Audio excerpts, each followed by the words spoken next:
একদিন এই দুধের প্যাকেটগুলোর ছোট্ট একটা বাচ্চার জন্ম হয়, কিন্তু তাদের বাচ্চার মাথায় মিল্কের অ্যাম্পটা উল্টো ছিল।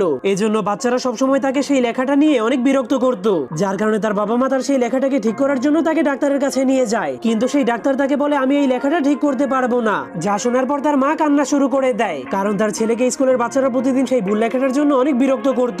এজন্য সারাদিন সেই ঘরের মধ্যে বসে বসে অনেক কান্না করত। কিন্তু তখনই সে টিভিতে একটা অ্যাড দেখতে পায়, সেখানে দেখাচ্ছিল তাদের শহরে নতুন একজন নাপিত এসেছে। এজন্য সে ওই নাপিতের কাছে গিয়ে সেই নাপিতকে তার মাথার ভুল লেখাটাকে ঠিক করে দিতে বলে। কিন্তু তার মাথার ভুল লেখাটাকে দেখার পর সেই নাপিত অনেক অবাক হয়ে যায়। এজন্য সে তাকে সাহায্য করতে রাজি হয় না। কিন্তু সেই দুধের প্যাকেটের বাচ্চাটা কান্না শুরু করে দিলে নাপিত তার কথায় রাজি হয়ে যায়। এরপর সে নীল রং দিয়ে তার মাথার ভুল লেখাটাকে মুছে দেয়। এরপর তার উপরে সঠিকভাবে ক্রিমের সাহায্যে মিল্ক লিখে দেয়। কিন্তু তখনই হঠাৎ করে সেই কালারটা উঠে যায়। এজন্য নাপিত তার মাথার উপরে সুপার গ্লু লাগিয়ে দেয়। এরপর সেই সুপার গ্লুর উপরে অনেকগুলো মার্বেল লাগিয়ে সেখানে মিল্ক লিখে দেয়। কিন্তু তখনই হঠাৎ করে সবগুলো মার্বেল তার মাথার উপর থেকে খুলে পড়ে যায়। এজন্য নাপিত তাকে